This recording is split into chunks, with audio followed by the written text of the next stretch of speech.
आज के प्रोग्राम के बारे में। जैसे कि आपको पता है न्यू ईयर है स्टार्टेड, नया साल स्टार्ट हुआ है और नए साल के साथ जो लास्ट ईयर गुजरा है तो उसमें बहुत सारे चीज़ें जो चल रही थी पिछले 100 वर्षों में, उसको मानो एक ब्रेक लग गया, एक स्पीड ब्रेकर लग गया। बहुत सारे लोगों ने जो सोच विचार करने वाले हैं उनको समय मिला सोच विचार करने के लिए कि हम कौन से डायरेक्शन में जा रहे थे, हमने क्या करना चाहिए, कहाँ हमारी गलती हो रही थी और कहाँ हम अपने आप को सुधार सकते हैं। तो हम अभी एक ऐसे समय पे हैं कि जहाँ पे मनुष्य जिसके लिए जाना जाता है, सोच विचार के वो प्रयत्न करने वाले, जिस धरती पे वो रहता है उस धरती को स्वर्ग बनाने वाला और अच्छा बनाने वाला, उसका प्रयास करने वाला। तो हम एक ऐसे ओकेजन पे, एक ऐसे मौके पे आ पहुँचे हैं कि जहाँ पे बहुत ज़्यादा ज़रूरत है कि हम सोचें, प्लान करें, वो चीज़ों को प्लान करें कि जिसका असर आने वाले 100 सालों को नहीं, हज़ारों सालों तक रहने वाला है। आई एम वेरी थैंकफुल हमारे बीच में ऐसे लोग हैं कि जिसने ये न केवल शहर के लिए लेकिन देश के लिए वो काम किए, not only in education sector but in other sectors also. आप सबको जो यहाँ पे आए हुए हैं, मेरे जो आने वाले फ्यूचर के स्टार्स हैं, बच्चे हैं, उन सबको पता है कि मनुष्य के जीवन में अलग अलग समय आते रहता है। कभी इंसान चढ़ान पे जाता है, कभी उसको कुर्सी मिलती है, कभी ओहदा मिलता है, ही इज़ अप्रिशिएटेड, और कभी ऐसे भी होता है कि उसको संघर्ष करना पड़ता है और बहुत बुरा समय आता है। तो जब बुरा समय आता है तो इंसान क्या करता है, मनुष्य क्या करता है, उस पर निर्भर होता है कि आगे फ्यूचर में वो क्या करने वाला है और उसके साथ क्या होने वाला है। आज हमारे बीच में ऐसे ही एक एक्सपर्ट मौजूद है कि जो हमको बताएंगे कि समय अच्छा हो तो हमने क्या करना चाहिए, और समय अगर बुरा है तो रोते धोते बैठने से और दूसरों के साथ भी बुरा करने से कुछ अच्छा होगा, या फिर हमने सोच विचार करके क्या करना चाहिए जिससे हम नेक्स्ट टाइम और भी ऊंचाई पे जा सके और भी ऊपर जा सके। तो हमारे बीच में अरशद आर्किटेक्ट साहब यहाँ पर प्रेजेंट है, जो न केवल सिर्फ अहमदनगर, महाराष्ट्र, इंडिया में काम करते हैं, लेकिन इनका काम यूरोप, ईस्ट और वेस्ट दोनों तरफ चलता है। ये लास्ट ईयर विज़िट कर चुके हैं म्यांमार, कतर, जर्मनी में ऑफिस स्टार्ट किए और इनके काम इंटरनेशनली चलते हैं। जैसे कि आप सबको पता है कि उनका अपना प्रैक्टिस सिंस 32 ईयर्स, और काफ़ी वो सिर्फ जो बात करते हैं, प्रेजेंट करते हैं, वो सिर्फ बात नहीं करते, वो प्रैक्टिस करते हैं और फिर बात करते हैं। He was the principal of Firodia college and he is the member of doctor Baba Saheb Ambedkar technological university, academic council member है वहाँ पे, जो कि ऑर्डिनेंस बनाते हैं, सजेस्ट करते हैं, उनमें है वो जो सोच विचार करके हम आगे क्या करना चाहिए वो प्लान करते हैं। अरशद साहब ने न केवल इस सिटी को एक लाइट दी, यहाँ सिटी में जो प्रॉब्लम्स हैं हमारे, उसको रोड कैसे ठीक हो सकते हैं, हमारी ट्रैफिक कैसे ठीक हो सकती है, इसका डिस्कशन किए आर्किटेक्चर्स ग्रुप में, और वो अहमदनगर के जो इंचार्ज है उनको भी सजेस्ट किए। So I am very fortunate कि हमारे बीच में अरशद शेख साहब है। I request Arshad architect Sahab to please come forward and guide us, और हम सबको वो प्रेजेंट करें, गाइड करें रिगार्डिंग द प्लानिंग। औज़ुबिल्लाहि मिनश्शैतानिर्रजीम, बिस्मिल्लाहिर्रहमानिर्रहीम, क़द अफ़लह मन तज़क्का, सदक़ल्लाहुल अज़ीम। तमाम तारीफ़ें अल्लाह रब्बुल इज़्ज़त के लिए, और आज आप नौजवानों को देखकर मैं बहुत खुश हो रहा हूँ। वो इसलिए कि इतने सारे भीड़ में आप वो लोग हैं जो कामयाबी चाहते हैं, और कामयाबी कैसी पाई जाए इसके लिए आप यहाँ पर जमा हैं। जैसे कि सोहेल भाई बता रहे थे कि ये साल का जाना सिर्फ साल का जाना नहीं है, बल्कि एक बहुत बड़े रिवॉल्यूशन की ये आमद है। हर 100 साल के बाद दुनिया में एक बड़ा चेंज आता है। इसके पहले 100 साल पहले आया था इंडस्ट्रियल रिवॉल्यूशन, और उसने दुनिया को पूरा बदल कर रख दिया। हर 100 साल के बाद अल्लाह दुनिया में एक नई रिवॉल्यूशन लाता है, एक नई सेट लाता है। वो सेट के तहत आज हम एक नए मोड़ पर खड़े हैं। इस मोड़ को समझने की और इसको अच्छी तरह से जांचने की ज़रूरत है, ताकि हम इसको कामयाबी हासिल कर सकें। 100 साल के बाद एक ऐसा पीरियड आया जिसने हमको 6-8 महीने का ब्रेक दे दिया। ये ब्रेक किस लिए था? दुनिया की स्पीड जब बहुत बढ़ जाती है ना, तो आदमी को सोचने का बिल्कुल वक्त नहीं रहता और वो ऐसा अंधाधुंध होता चला जाता है जिसको कुछ ठहराव की ज़रूरत होती है, और वो जो वक्फा होता है, जो पॉज होता है, वो उसको सोचने पे मजबूर कर देता है कि वो सही डायरेक्शन में जा रहा है या गलत डायरेक्शन में जा रहा है। तो पिछला जो 6-8 महीने का पीरियड था वो लीजर पीरियड नहीं था, बल्कि वो सोचने समझने वालों के लिए बड़ी अपॉर्चुनिटी थी, जिन्होंने रुक कर सोचा कि क्या सही हो रहा है और क्या गलत हो रहा है, और अपने आप को वो अमेंड करने की और दुनिया को अमेंड करने की उन्होंने कोशिश की। उसी कड़ी का एक प्रोग्राम है। हमने भी पिछले 6-8 महीने को बिल्कुल वक्त ज़ाया नहीं किया और ये सोचा कि हम कहाँ जा रहे हैं और हमको नए हालात के हिसाब से जाना किधर। हर साल में 31 आती है 31, तो लोग बहुत सेलिब्रेट करते हैं। मुझे समझ में नहीं आता कि सेलिब्रेशन किस चीज़ का होता है, उनके अचीवमेंट क्या है, उन्होंने पिछले साल क्या पाया, अगले साल पाने का उनके पास क्या उम्मीद है, क्या प्लान है, क्या मंसूबा है, कुछ भी नहीं है। लेकिन 31 तो मनाएंगे। तो ना कुछ पाया ना खोया, फिर सेलिब्रेशन किस चीज़ का है? जश्न तो उस वक्त होता है ना जबकि हम कुछ पा लेते हैं। यहाँ तो कोई जश्न नहीं, बर्बादी है और उसका हम जश्न मनाते हैं।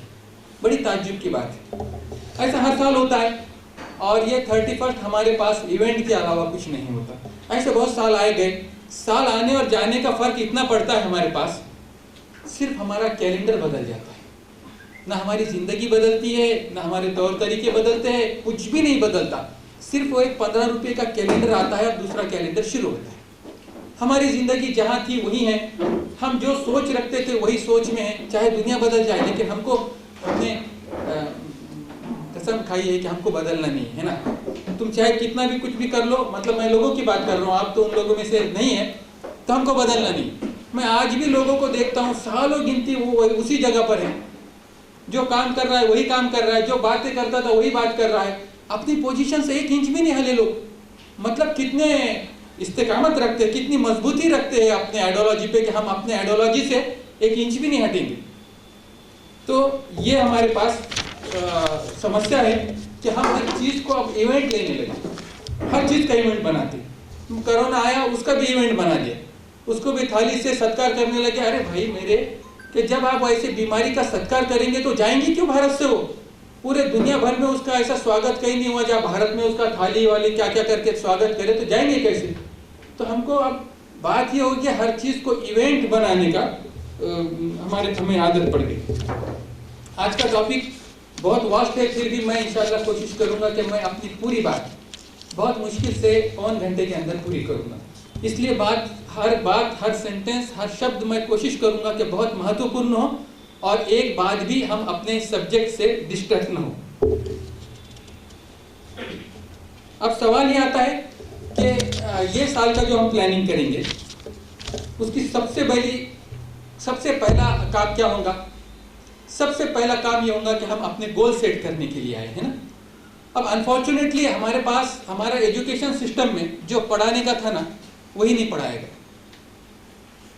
आई एम वेरी सॉरी, मैं बहुत माफ़ी के साथ कहता हूँ, बावजूद इसके कि मैं doctor Baba Saheb Ambedkar technological university के एकेडमिक काउंसिल का मेंबर हूँ, मैं ऑर्डिनेंस कमेटी का मेंबर हूँ जिसने घटना लिखी यूनिवर्सिटी के। इसके बावजूद भी मैं इस बात पर ठाम हूँ कि हमारे सिलेबस में वो चीज़ नहीं पढ़ाई गई जो पढ़ानी चाहिए थी। तो क्या पढ़ाया गया? हमको ज़्यादा से ज़्यादा हुनर पढ़ाया गया कि इस तरह से करते, इस तरह से, और वो सारी लॉन्ग प्रोसेस से चली आ रही चीज़ें जिसमें कोई बदल नहीं है। दुनिया ने अपने सिलेबस को ऐसा मेंट किया कि वहाँ देखो, जब कुछ बताएंगे नहीं तो बच्चे लाएंगे कहाँ से? इनके ऊपर कोई इल्ज़ाम तो होना नहीं है ना, कुछ ऊपर से तो आने वाली नहीं है कुछ जिससे वो खुद ब खुद चेंज कर ले। ये चीज़ें एजुकेशन में इनबिल्ट होती है। मिसाल के तौर पर क्या इनबिल्ट होनी चाहिए? क्या आपने अब तक किसी स्कूल में या कॉलेज में गोल सेटिंग पढ़ा कि हाउ टू सेट गोल्स, जिंदगी के गोल्स कैसे सेट किए जाते हैं? आपने पढ़ा, आपको पर्सनैलिटी डेवलपमेंट पढ़ाया गया, आपको ये पढ़ाया गया कि प्लानिंग किस तरह से की जाती है, प्लानिंग क्या होती है, आप अपने टारगेट कैसे सेट करते हैं, एग्जीक्यूशन कैसे बनाते हैं, मॉनिटरिंग कैसी करते हैं। ये जो सब्जेक्ट होते हैं ना, जो ज़िंदगी के सबसे अहम, वही हमको नहीं पढ़ाए। और हम पढ़ रहे हैं और अपने पूरे का पूरा कोर्स भी पूरा कर रहे हैं, फिर भी हम कंफ्यूज होते हैं। और कंफ्यूजन का ये आलम है कि जब भी कोई आदमी डिग्री पास कर लेता है तो दूसरे दिन वो सबसे पहले जाता है 20-25 जेरोक्स करता है और एक एप्लीकेशन बनाता है और सब तरफ नौकरी के वास्ते अप्लाई करता है, जबकि एजुकेशन का ये पर्पस था ही नहीं कि वो नौकरी करे। उसका ये मतलब था कि उसको शुद्ध बनाए, उसको मैच्योर्ड बनाए, उसको एक परफेक्ट बनाए, ताकि वो जिधर भी जाए उधर कामयाब हो। लेकिन हम इस लिमिट में आ गए कि हम जहाँ भी जाते हैं अपना एप्लीकेशन देके सिर्फ नौकरी, हम ये समझते हैं कि एजुकेशन मतलब नौकरी। हम शादी के लिए भी जाते हैं तो वो कहते हैं कि बच्चा नौकरी करता है कि नहीं, है ना। तो वो नौकरी हमारे पास एक स्टेबल सोर्स है। तो पिछले साल की प्लानिंग में अगर हम देखें तो आप मुझे बताइए, हम सबसे पहले ये देखें कि पिछले साल कितने लोगों ने प्लानिंग की थी। हाथ ऊपर कीजिए, शर्माइए नहीं, मैं देख रहा हूँ, पीछे कोई नहीं देख रहा। कितने लोगों ने प्लानिंग की थी? यहाँ करीबन 100 लोग बैठे हैं। मुझे 2.5 हाथ दिख रहे हैं, कुछ पूरे आधे हैं, कुछ नीचे तक है, मतलब मैं समझ रहा 2.5 हाथ होंगे, 2.5-3.5 हाथ है ना। ठीक, अभी बताइए ये कि उसमें से कामयाब कितने प्रतिशत रिजल्ट मिला? 50% कितनों को मिला? हाथ ऊपर कीजिए। ताज्जुब, एक भी आदमी का हाथ में ऊपर नहीं देखता, एक आदमी। But exception can not become example. हाँ, कोई एक्सेप्शन में 2-3 केसेस आ जाए तो वो एग्जाम्पल नहीं होते। एग्जाम्पल उसको कहते हैं जो आम लोग करते हैं। तो जब किसी ने प्लानिंग ही नहीं की तो उसको रिजल्ट कहाँ से मिलेंगे? आप इस बात पे गौर करें। कोई ऐसा आदमी के बारे में मैं बता रहा हूँ जो गाड़ी में बैठा है और उसको हम पूछते हैं कहाँ जाना है तो बोलते मुझे नहीं मालूम। ऐसे आदमी को क्या कहेंगे हम? आपकी टर्मिनोलॉजी में क्या कहेंगे बताइए, क्या बोलेंगे? वो गाड़ी में बैठा है और उसको पूछे कहाँ जा रहा है तो बोलता नहीं मालूम। क्या बोलेंगे उसको? उर्फे आम में उसको हम पागल बोलेंगे, है ना। लेकिन हम ये नहीं देख रहे कि हम जिंदगी के सफर पे बैठे और हमको मंजिल ही मालूम नहीं। हम सबको मंजिल मालूम है, तो हमको क्या कहेंगे फिर? अगर आप गोल ही नहीं करते, आप गोल ही सेट नहीं करते तो कामयाबी हासिल करने का तो दूर दूर तक सवाल ही पैदा नहीं होता। आपने कुछ सोचा ही नहीं, आपने कुछ तय ही नहीं किया तो पाएंगे कहाँ से? सही है ना। तो कुछ पाने के लिए पहले तय करना होता है ना, मुझे ये करना है। मैं हमेशा एग्जांपल देता हूँ, मुझे ऐसी क्रिकेट मैच बताइए, वर्ल्ड कप चालू है, वर्ल्ड कप मैच, सारे दुनिया भर के सब टीवी कैमरा अमुक समुक सब रेडी है, लॉर्ड के मैदान पे फाइनल मैच हो रहा है और सब पूरे दोनों टीमें आगे, सब क्लियर है ना। सिर्फ एक चीज नहीं, एक वो जो ग्राउंड होता है ना उस पे वो 550 रुपए के स्टंप नहीं है। क्या है? स्टंप नहीं है। अब मैच शुरू होने को है, क्या वो मैच होगा? क्या कहते हैं आप?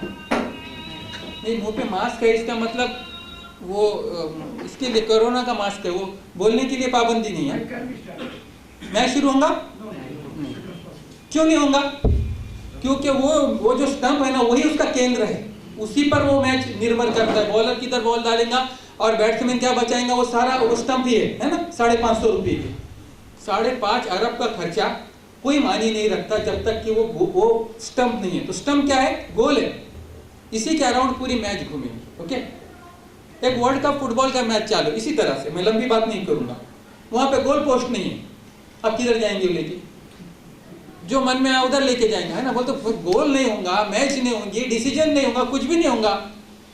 एक तीरंदाज है, उसको कह रहे तीर चला, तो तीरंदाज किधर चलाएंगा तीर? मैच कैसे जीतेंगे जबकि उसको टारगेट ही नहीं दिया जा रहा। टारगेट के अराउंड में वो देखेंगे कि टारगेट पे कितना बड़ा, टारगेट के नजदीक कितना बड़ा, कुछ भी नहीं। हमारी समस्या सबसे बड़ी ये है कि हमको यही नहीं सिखाया गया कि हमको टारगेट कैसा सेट करना है, अचीवमेंट कैसी होंगी। एक बहुत कॉमन बात कहता हूँ, हम जो बात कर रहे हैं ये डॉक्टर, इंजीनियर, वकील, ये इसके लिए नहीं कह रहे हैं, ये हर आदमी को चाहिए। हर आदमी, जो भी अगर मैकेनिक है, जो छोटा, हर एक को कामयाबी चाहिए ना। यहाँ कौन ऐसा आदमी बैठा है जिसको कामयाबी नहीं चाहिए? हर एक को कामयाबी चाहिए, है ना। किसको कामयाबी नहीं चाहिए? वो अगर बोले मुझे कामयाबी नहीं चाहिए तो पागल आदमी। हमारी सबकी कोशिश ये हो कि एक बेहतरीन जिंदगी हो, जो जायज़ ख्वाहिश, ऐसे नहीं है कि जो जिसको मना किया गया है धर्म के हिसाब से, जो जायज़ ख्वाहिश है, हम ज़्यादा से ज़्यादा बेहतर बनना चाहते हैं। तो सबसे पहले हमारे पास 2020 का कोई प्लान नहीं, तो हम इसको समझेंगे, हम तो कोई तवक्को ही नहीं कर सकते, कोई अपेक्षा ही नहीं कर सकते कि उससे कोई रिजल्ट हासिल हो। अब सवाल ये है कि ठीक है, जो 2020 में गया, 19 में गया, 18 में गया, जो पिछला चले गया सब चले गए, आप पाटे पे पाटे नहीं डालने, है ना। जो पिछला गया इसका मतलब फिर आगे रिपीट नहीं करना। अब ये बार ये कोशिश करेंगे इंशाल्लाह कि आप 2021 कम से कम हम ठीक से गुजारे, उसको प्लानिंग करके सेट करके गुजारें। एक बहुत खास बात है, मैं जो कुछ बात कर रहा हूँ ना, इसमें 1 रुपये का भी खर्चा नहीं आने वाला। आपको खर्चा आया ना मेरे से ले लेना, मैं ये पूरा भाषण जब खत्म करूँगा तो कहना इतना इतना खर्चा आया, आप उसको बियर करो। ये काम बिल्कुल मुफ्त है, फिर भी हम उसको नहीं करते। हमको पेड करने की आदत लगी, जो ऐसी चीज़ें है उसको हम उसकी अहमियत नहीं समझते। तो सबसे पहली बात ये ध्यान में रखिए कि अगर आप प्लानिंग नहीं करते हैं तो इसका मतलब प्लानिंग नहीं कर रहे, ऐसा नहीं है। अंग्रेजी में एक कहावत है कि failing to plan is planning to fail. अगर आप प्लानिंग नहीं कर रहे, आप प्लानिंग बनाने में नाकाम हो रहे हो, तो आप अपने नाकामी का प्लान बना रहे हो। You are making the plan of failure, अपने आप को नाकामी का मंसूबा बना रहे हो। तो आप समझ गए ना कि प्लानिंग कितनी जरूरी है। दूसरी बात यह है कि आपका प्लान के ऊपर यह निर्भर करेगा कि आप कितने कामयाब हुए। मैं पूछूंगा भाई आप कितने प्रतिशत कामयाब हुए, तो आप कैसे बताएंगे मैं कितने प्रतिशत कामयाब हुआ, कैसे बताएंगे बताइए। ऐसा वेग बता देंगे कुछ भी, मैं बोलूंगा कितने % कामयाब हुआ, तो ऐसा नहीं बता सकते ना कोई। उसके लिए जरूरी है कि पहले आप प्लान बनाएंगे। ये मैं 20 पॉइंट निकाला था, उसमें से मैंने 5 पॉइंट कर लिए। इसका मतलब क्या हुआ, मैं 25% पास हो गया। तो प्लानिंग ये क्या होता है, डिनोमिनेटर। आप वो देखते ना, एक ऊपर आंकड़ा एक नीचे होता, तो नीचे जब आंकड़ा आएगा तो जो ऊपर का कुछ उसकी वैल्यू रहेगा, है ना, तो परसेंटेज निकाला जाएगा। तो परसेंटेज के लिए जरूरी है कि हम प्लान करें। प्लान ये डेवलपमेंट है, और प्लान नहीं तो नाकामी ये तय है। तो मैंने जैसा बताया कि हमारे स्कूल के सिलेबस में, कॉलेज के सिलेबस में ये सब्जेक्ट कभी नहीं पढ़ाए गए कि how to goal, set the goal, planning, life management, execution. ये सारे सब्जेक्ट हमारे सब्जेक्ट सिलेबस से बाहर थे। हम ये सब्जेक्ट आपके सामने तो मुख्तसर में रखने की इंशाल्लाह कोशिश करेंगे। पिछले साल पूरा वेग था, ये साल इंशाल्लाह वेग नहीं होगा। आप कहेंगे कि पिछले साल तो बड़ी समस्या थी साहब, पूरा दुनिया ठहरी हुई थी, है ना, 2020 था, आपको पता नहीं क्या। आप हमसे पूछते हो, मार्च के बाद शायद 23 मार्च को हमको लॉकडाउन कर दिया गया, हमको अंदर डाल दिया गया। अब तक भी वो बाहर निकलने पे रुक रुक के पाबंदी। हम क्या करेंगे, हम क्या करेंगे। आपको पता है ये 8 महीने में दुनिया ने बहुत काम किया। सबसे बड़ी खासियत इस चैलेंज की क्या थी, इस चैलेंज की सबसे बड़ी अपॉर्चुनिटी क्या थी, कोई बता सकता है, बताइए। टेक्नोलॉजी। साइलेंट ऑफ करो, ये चैलेंज की सबसे बड़ी अपॉर्चुनिटी ये थी कि आदमी को सोचने का मौका मिला, रुक कर। उसको जिंदगी की भागदौड़ में कभी ये मौका ही नहीं मिला था कि वो रुक कर सोचे कि सही क्या है, गलत क्या है, किधर हम जा रहे हैं। आत्मचिंतन के यानी इंट्रोस्पेक्शन के वास्ते ये सबसे बेहतरीन दौर था। ठीक है, कितने लोगों ने इसका फायदा उठाया। दूसरी बात, विचारों की ऐसी होती है ना कि आदमी एक दिन में, डॉक्टर साहब और ज्यादा अच्छा बता सकते हैं इसको, आज ये ब्रेन के डॉक्टर है, एक दिन में आदमी को 40,000 ख्याल आते हैं, थॉट्स 40,000। ठीक है, एक दिन में 40,000 थॉट आते हैं। इसका मतलब होता है वो साल में 1.5 करोड़ थॉट्स आते हैं और जाते हैं। थिंकिंग प्रोसेस ऐसी नहीं होती कि आप सोचते बैठ गए। आप घंटों सोचो, आप महीनों सोचो, आप साल सोचो, कुछ नहीं आने वाला हाथ में, क्योंकि वो आता है और चला जाता है। वो बहुत फास्ट होता है ख्याल, है ना। उसको आपको पकड़ना है और बांध के रखने का है। हाँ, आपको ख्यालात को बांध के रखने का है। उसकी एक टेक्निक है कि उसको लिख लो, फिनिश। जब आप लिख लेते हैं ना, उसको बांध के पहले अंदर कर देते हैं। तो जब थिंकिंग करेंगे तो थिंकिंग ऐसा नहीं होती, थिंकिंग राइटिंग के साथ होती, और जो उसको राइट करके कंक्लूड करता है ना, वो उस पर उसको असरदार बनाता है, उसका वो विचारों को वो पक्का करता है। वरना आपके ख्याल आता है, मुझे ख्याल आता है, मैं कह 1.5 करोड़ ख्यालात आए गए, आपके भी 1.5 करोड़ आए गए होंगे, फायदा। तो जिन लोगों ने वो ख्यालात को लिख लिया, वो उसको बांधने में कामयाब हो। अब आप कहेंगे कि भाई आप तो इतना सब कह रहे हैं, आपने क्या किया। मैंने उसका बहुत फायदा उठाया। मैं पूरा 8 महीने अपना इंट्रोस्पेक्शन करता रहा, 8 महीने। मैंने ये देखा कि मेरे अंदर क्या कमियां हैं, मेरे अंदर क्या स्ट्रेंथ है, सलाहियत है, जो मैं अब तक उसको एक्सप्लोर नहीं कर पाया। मुझे ये सारे भाग दौड़ में कभी ये बात का ख्याल ही नहीं रहा कि मैं क्या क्या कमजोरियां मेरे अंदर आती जा रही हैं। कमजोरियां आती है ना तो आती जाती है, वो रुकती नहीं हो। और हमको एहसास भी नहीं होता कि हम कब उसके अधीन हो गए, हम चले गए। इस वास्ते उस पर चेक जरूरी है। अगर चेक नहीं होगा तो हम आहिस्ता आहिस्ता कब उसके अंदर चले गए पता भी नहीं चलता। आपको पता होगा कि आदतें जो लगती है, आप कब गुटखा खाने लगे पता भी नहीं चलता। 2-4 दोस्तों के साथ बैठे, थोड़ा सा एक सुपारी देता, फिर थोड़ी थोड़ी थोड़ी देता। आपको बहुत दिन के बाद जब अंदर गाढ़ आ जाती ना, तब मालूम पड़ता कि कभी तो भी उसकी आदत लगी है ना। तो इसमें मैंने एक लंबी लॉन्ग टर्म प्लानिंग की। मैंने 10 साल की प्लानिंग कर रहा था, जो मुझे ऐसे दिनों में वक्त नहीं मिल रहा था। मैंने इतने 8 महीने में 2 किताबें लिख दी और बहुत सारे काम किए। मैं दिन में 18 से 20 घंटे काम करता रहा। सुबह 4:30 बजे से लेके शाम में 10:30 बजे तक मैं नॉन स्टॉप काम करता रहा। और मैंने इस लॉकडाउन को अपनी ज़िंदगी की सबसे बड़ी अपॉर्चुनिटी समझा। तो मेरा बोलने का मतलब ये है कि करने वालों ने बहुत काम किया। जिसको करना है वो कौन सी भी हालत में काम करते हैं, वो हर अपॉर्चुनिटी को, हर चैलेंज को अपॉर्चुनिटी बनाते हैं। और जिसको नहीं करना है तो उसके सामने अपॉर्चुनिटी की दुनिया खाली है और वो कुछ भी नहीं कर पाता। इंसान का हम जब प्लान कर रहे हैं, सबसे बड़ा सब्जेक्ट क्या है? सबसे बड़ा सब्जेक्ट जिस पर हम बात करेंगे वो है अपने आप को पहचानना। क्या हमने कभी अपने अंदर झांक के देखने की कोशिश की कि मैं कौन हूं? आप दिल पर हाथ रख के कहिए। मैं आपको अगर ये पूछूं कि आपको 10 लाइकिंग क्या है, 10 डिसलाइकिंग क्या है, तो आपको आधा पौन घंटा लग जाएगा सोचने में। लेकिन आपको ये पूछे कि शाहरुख खान को क्या पसंद है, सलमान खान की क्या पसंद है, सलमान खान कौन सा कपड़े पहनता है और उसके अंदर कौन से कपड़े पहनता है, ये आपको पता है। मतलब हमारी दृष्टि किधर फोकस है? हम उधर फोकस है जिधर दुनिया की सारी चीजें जानते हैं हम, लेकिन अपने बारे में हम कुछ भी नहीं जानते। हदीस का मफहूम है, अल्लाह के रसूल ने फरमाया, मन अरफा नफ्सुहा व मन अरफा रब्बुहा, कि जिसने अपने आप को पहचाना उसने अपने रब को पहचाना। क्या हम अपने आप को पहचानते हैं ठीक से? आप सोचिए इसके बारे में। और जब तक हम खुद को नहीं पहचानते ना, हम किसी को नहीं पहचान सकते। सवाल ये पैदा होता है कि क्या हमको अपने आप पे गौर करने का कभी वक्त मिला? नहीं मिला।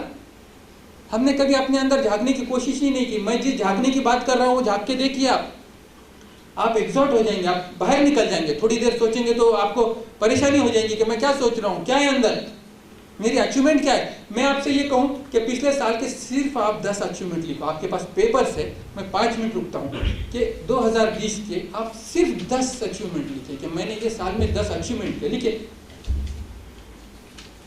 और हैरत में रह जाएंगे आप कि 365 दिन, उसमें सिर्फ 10 भी अचीवमेंट है या नहीं, लिखिए आप, तो मुझे भी थोड़ा पॉज मिले।